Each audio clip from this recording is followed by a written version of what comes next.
회사에서 상사와 갈등이 있는 분이 계셨어요. 그분은 퇴근 후 밥을 든든하게 챙겨 드신 후 저녁에 운동을 엄청 열심히 하신다고 하셨어요. 운동하면서 회사에서 받았던 스트레스를 날려버리고 내일 다시 싸울 힘을 얻으신다고 하셨습니다.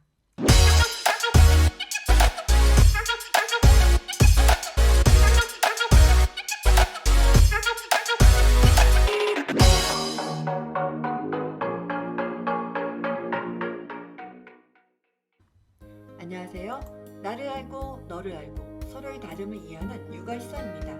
오늘은 힘을 얻는 스위치가 장애에 있는 장중심 사람들에 대해 알아보겠습니다. 사람들과 어울려 열심히 일을 하고 난 후 이들은 운동 같은 또 다른 활동을 통해 새로운 에너지를 충전하는 사람들입니다. 이들이 중요하게 여기는 포인트는 현재 일어나고 있는 일을 신속하게 파악하고 자신의 힘과 능력을 이용해서 상황을 조정하고 통제함으로써 자신의 존재감을 인정받는 것입니다. 그래서 이들은 자기 주장이 강하고 세상에 대항하는 모습으로 보이기도 합니다. 상황을 자신이 통제할 수 있고 자신의 의지대로 일을 하고 있을 때 이들은 제대로 자신의 능력을 발휘할 수 있습니다. 하지만 다른 사람들의 통제를 받아야 하는 상황에 놓이거나 주도적으로 일을 할 수 없을 때 이들은 무기력해지거나 짜증과 화가 나는 감정에 휩싸이게 됩니다. 이렇게 스트레스 상황이 되었을 때 이들에게 필요한 것은 무엇일까요? 네, 맞아요. 자신의 의지대로 할 수 있는 일을 차지하는 것입니다. 회사에서 상사와 갈등이 있는 분이 계셨어요. 그분은 퇴근 후 밥을 든든하게 챙겨 드신 후 저녁에 운동을 엄청 열심히 하신다고 하셨어요. 운동하면서 회사에서 받았던 스트레스를 날려버리고 내일 다시 싸울 힘을 얻으신다고 하셨습니다. 이들은 행동을 중요하게 여기는 사람들입니다. 문제 상황이 생겼을 때 일단 뭐라도 해봐야 답을 찾을 수 있다고 생각합니다. 해보지도 않고 해결할 수 없다라고 말하는 사람은 일을 못하는 사람이라고 단정 지어 버리기도 하지요. 이들은 일을 겁내지 않는 사람들입니다. 미리 닥쳐올 일을 겁내고 피하는 것이 아니라 일이 생기면 그때 해결책을 찾으면 된다는 생각이니 일을 하는데 주저함이 없습니다. 가봤어? 해봤어? 먹어봤어? 할 줄 알아? 이들이 많이 쓰는 말입니다. 행동에 대한 말이죠. 여러분은 이 말을 주로 하시는 쪽인가요? 아니면 들으시는 쪽인가요? 이들이 의사결정을 하는 방식은 당연과 의무, 원칙에 따라 하게 되는 경우가 많습니다. 한번 정해진 원칙과 약속은 끝까지 지켜야 하는 것은 물론이고 각자가 맡은 역할을 제대로 해내는 것은 당연하기 때문에 칭찬이나 보상은 필요치 않다고 생각하기도 합니다. 그러다 보니 상황에 유연하게 대응하거나 개인의 사정을 고려하지 못할 때가 많습니다. 장중심 사람들과 일을 하다 보면 그들이 가진 추진력과 책임감에 대해서는 인정하지만 일하는 과정에 감정적으로 상처를 받거나 타협하지 않는 모습으로 인해 힘들어하는 사람들도 많이 있습니다. 학생이 공부하는 게 당연하지 뭐가 힘들다고 그렇게 그래? 이번 달 말까지 프로젝트를 끝내기로 했으니 2주일 동안 한 사람도 빠짐없이 야근입니다. 장중심들의 화법은 직설적입니다.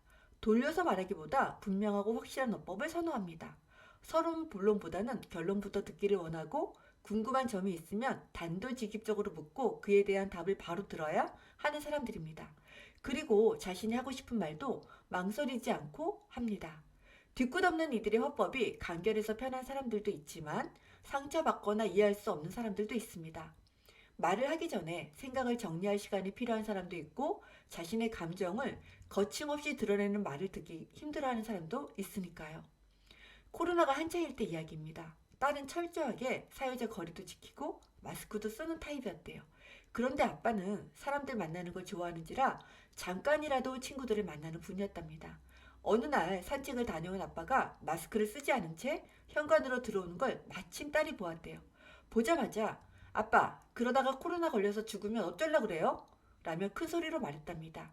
딸이 자기를 걱정해서 하는 말이었다는 걸 알고 있지만 그렇게 단도직입적으로 강하게 말해서 당황했고 무척 무안했다고 말씀하신 아빠가 계셨어요.